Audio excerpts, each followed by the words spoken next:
कुमारी आरती जो यहाँ पर फिलहाल दरोगा हैं, उनका नाम भी ग्रेजुएशन की इस फर्जीवाड़े की लिस्ट में था। 2.5 लाख रुपए देकर इन सब लोगों ने फर्जी अंक तालिकाएं बनाई थी इस कॉलेज के नाम। वो जो समीक्षा अधिकारी वाले में जो परीक्षा के दौरान पता चला ना कि पंतनगर ने कंडक्ट करवाया था एग्ज़ाम, और पता चला कि उसमें भी बहुत, क्या आरती पोखरियाल का नाम था उसमें?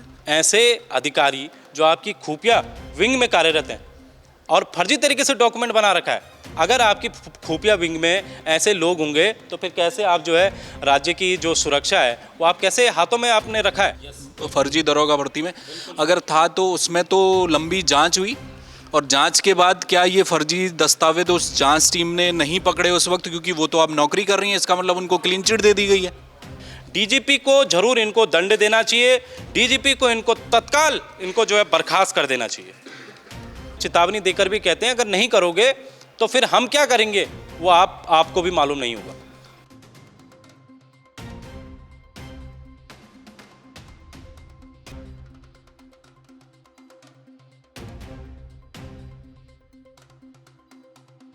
2015 में उत्तराखंड में हुई दरोगा भर्ती से जुड़ा एक मसला है। एक दरोगा हैं जिन पर आरोप लगाया है उत्तराखंड बेरोजगार संघ ने कि उनके फर्जी दस्तावेज हैं, और उनके बिहाफ पर उन्होंने उत्तराखंड पुलिस में नौकरी प्राप्त की। वो LIU में इस वक्त कार्यरत है। क्या पूरा मामला है? राम खंडेलवाल मेरे साथ हैं, उत्तराखंड बेरोजगार संघ के अध्यक्ष। राम भाई, ये कौन है जो महिला अधिकारी हैं, कहाँ पर काम कर रही हैं, किस पद में तैनात हैं? आप कह रहे हैं कि इनके तमाम दस्तावेज फर्जी हैं, किस आधार पर? देखिए, आज उत्तराखंड बेरोजगार संघ ने ऑपरेशन थंडर ब्लास्ट के तहत ये खुलासा किया है, और थंडर ब्लास्ट अब लगातार आपको जो है इसके अंतर्गत आपको खुलासे देखने को मिलेंगे। आज जो पहला मामला हमने इसमें खुलासा किया वो ये है कि उत्तराखंड पुलिस विभाग में जो LIU यूनिट है उसके अंतर्गत जो है महिला दरोगा है जिनका नाम आरती पोखरियाल अरोड़ा है। और ये एक तरह से क्या करती हैं, इनके मैं सारे आपको जो है डॉक्यूमेंट्स बताता हूँ कि 2006 में ये आपका मुरादाबाद से ये जो है 10वीं करती हैं मुरादाबाद से। इसके बाद साल 2000 आप देखेंगे 11 में साल, हाँ, ये यूपी बोर्ड नहीं है, ये भारतीय शिक्षा संस्थान उत्तर प्रदेश है। बोर्ड कुछ नहीं है।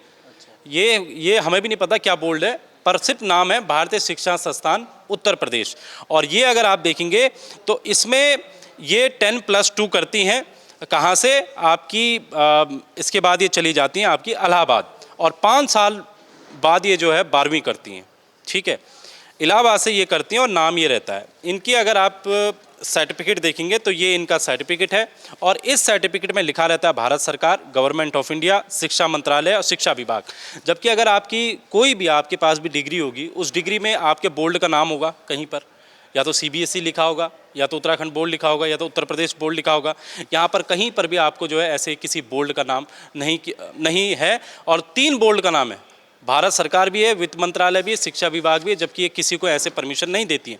जब हमने ये पूछा कि जी इनका जो 12वीं का कॉलेज का नाम है, हमने RTI से पूछा भारत सरकार से कि भाई ऐसा क्या कोई कॉलेज है या फिर कोई स्कूल है, तो उस RTI में हमें जवाब मिलता है कि Bharatiya Shiksha Sansthan Uttar Pradesh is not a recognized board as per the list available with the department further. यानी कि इस तरह का कोई भी कॉलेज फिलहाल जो है अवेलेबल नहीं है। किसने बताया? ये हमें बताया government of India, ministry of education ने। अच्छा। जो इन्होंने अपनी मार्कशीट में लिखा है, हाँ, तो उसने हमें ये बताया, वो सारी चीज़ें हमें बताई। इसके बाद ये क्या करती हैं, क्योंकि आप जानते हैं कि भाई दरोगा बनने के लिए आपको स्नातक होना जरूरी है, आपको ग्रेजुएशन होना जरूरी है। तो ग्रेजुएशन के लिए कहाँ चली जाती हैं? अब राजस्थान चली जाती हैं। 10वीं इन्होंने की आपका मुरादाबाद से, 12वीं ये करती हैं आपकी इलाहाबाद से, और अब ये चली गई हैं कहाँ? ये राजस्थान चली गई हैं, जोधपुर। नाम होता है जोधपुर राष्ट्रीय विश्वविद्यालय, यहाँ से ये करती हैं। और यहाँ पर अगर आप खेल देखेंगे तो यहाँ पर सिर्फ अंक तालिकाएँ बनाई जाती हैं। इस कॉलेज से अंक तालिकाएँ बनाई गई थी। ये अगर आप देखेंगे, ये राजस्थान सरकार का लेटर हमारे पास है, जिसमें साफ तौर पर जो डॉक्टर दिलीप गोयल संयुक्त सचिव थे उस शिक्षा, उन्होंने ये पाया था कि यहाँ पर जो एनरोलमेंट नंबर होता है उसको उन्होंने जो है विभाग को प्रेषित किया था। इसके बाद यहाँ पर ये पाया गया कि इस कॉलेज के तहत जो एप्लीकेशन सर्विस प्रोवाइडर था विनय नारायण कल्ला के सॉफ्टवेयर से ये सब कुछ बनाया जा रहा था फर्जी तरीके से। ये साफ तौर पर इसमें लिखा है।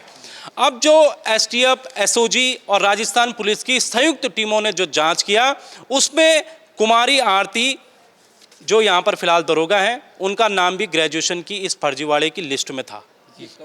ये आप देख रहे होंगे, ये जो जांच हुई थी ये 2015-16 की जांच है। तो उस जांच में जब इन्होंने ग्रेजुएशन किया था उसके 2 साल बाद की ये जांच है।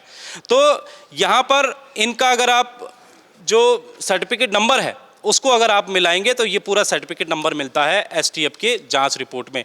इन पर आरोप है कि 2.5 लाख रुपए देकर इन सब लोगों ने फर्जी अंक तालिकाएं बनाई थी इस कॉलेज के नाम से। आज ये कॉलेज बंद हो चुका है। इस कॉलेज पर ईडी का छापा भी पड़ा था और इस कॉलेज को एक तरह से जो इनका डायरेक्टर है वो आज जेल में है। अब ग्रेजुएशन, अब जो दरोगा भर्ती है उसके लिए आपको स्थायी निवास प्रमाण पत्र भी चाहिए। इन्होंने स्थायी निवास प्रमाण पत्र कहाँ से बनाया? उधम सिंह नगर से बनाया, काशीपुर जिला से। तीनों चीज़ इन्होंने वहाँ से की और काशीपुर जिला से इन्होंने अपना स्थायी निवास प्रमाण पत्र बना दिया। स्थायी निवास प्रमाण पत्र के बारे में जब हमने ये पूछा कि भाई ये किस अधिकारी ने बनाया, कौन था अधिकारी और कहाँ बना, तो ऐसा कोई भी डॉक्यूमेंट हमें आरटीआई में ये कहा गया कि ऐसी कोई सूचना धारित नहीं है। जब नहीं, तहसील कौन था तहसीलदार, ये हमने पता किया, ये हमने पूछा आरटीआई से। इसमें लिखा है ना नहीं, ये अटेस्टेड है, ये तो अटेस्टेड है। हाँ, ये अटेस्टेड है। बाकी ये जब हमने पूछा कि कौन वो तहसीलदार था और क्या था, तो उस तहसीलदार का नाम नहीं बताया गया। और जब दोबारा हमने अपील की तो हमें ये बताया गया कि उस समय के जो सारे डॉक्यूमेंट्स थे उसकी वो अलमारी जल चुकी है। ये हमें बताया गया है। उसके बाद अब अगर आप देखेंगे, आप अगर स्थायी निवास प्रमाण पत्र बना देते हैं तो उसके बाद आपको जो है चरित्र प्रमाण पत्र की भी आवश्यकता हुई थी नौकरी पाने के लिए। तो इन्होंने जो चरित्र प्रमाण पत्र बनाया उसकी जो शर्त हैं, पहले अगर आप विज्ञप्ति देखेंगे तो ये 2014 की विज्ञप्ति है उत्तराखंड पुलिस की जो दरोगा की निकली थी। हाँ, तो उसका बिंदु संख्या 5 अगर आप देखेंगे तो उसमें लिखा है अंतिम शिक्षण संस्थान का चरित्र प्रमाण पत्र चाहिए। तो ग्रेजुएशन, तो अंतिम शिक्षक चरित्र प्रमाण पत्र कौन सा होगा? राजस्थान वाला ग्रेजुएशन होगा ना। हाँ, ग्रेजुएशन होगा, लेकिन इन्होंने 11वीं का बनाया। इन्होंने 11वीं का दिया है चरित्र प्रमाण पत्र, यानी कि यहीं पर इनकी जो है सेवा समाप्त हो जानी चाहिए थी, आगे नहीं बढ़ना चाहिए था।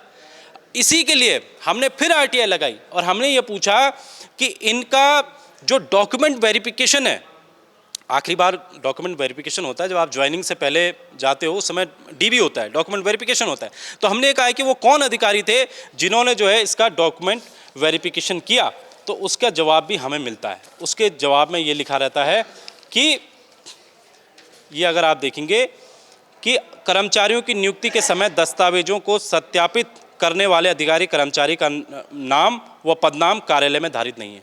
तो क्या ऐसा कोई संभव हो सकता है कि जो है अधिकारी और उसका नाम ही नहीं पता चले कि आप जो है वो कर रहे हो? अगर उसके बाद आप देखेंगे तो लास्ट में जो चीज़ें निकलकर सामने आती हैं वो ये आती है कि एफिडेविट बनाया जाता है, जिस एफिडेविट में ये लिखा जाता है कि भाई मेरे द्वारा जो सारी चीज़ें हैं वो बिल्कुल सही हैं, तो ये एफिडेविट भी बना देती हैं।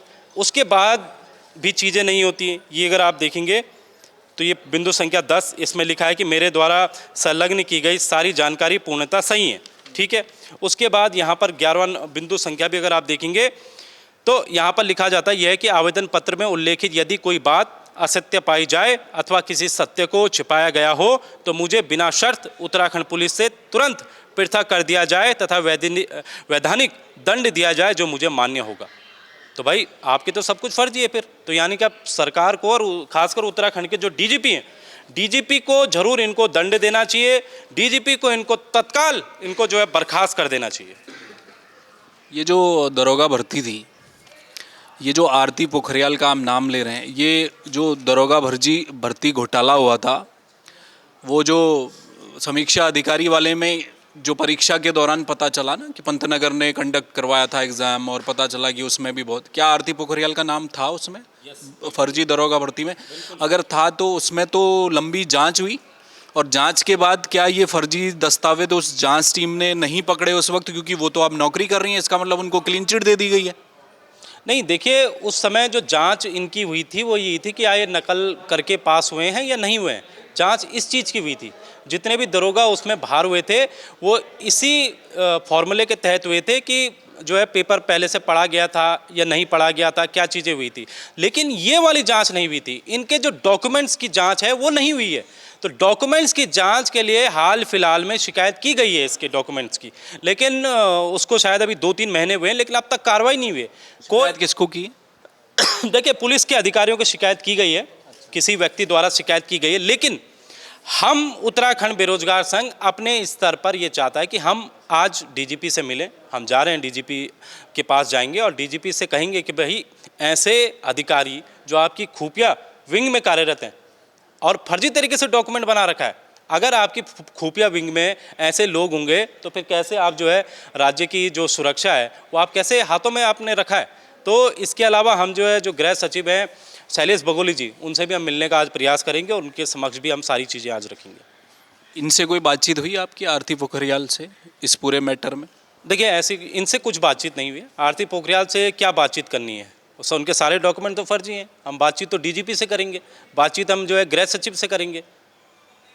तो अगर पुलिस अधिकारियों से आप मिलने जा रहे हैं, अगर पुलिस कहती है कि भाई हम इसमें जांच करवाएंगे, या वो समयबद्ध जांच की आप मांग करेंगे, या चूँकि आप कह रहे हैं कि 2-3 महीने ऑलरेडी शिकायत किए हुए, आप जब डीजीपी के पास जाएंगे हो सकता है उनके पास ये शिकायत पहुंची भी हो पहले, तो कार्रवाई नहीं होगी तो क्या करेंगे?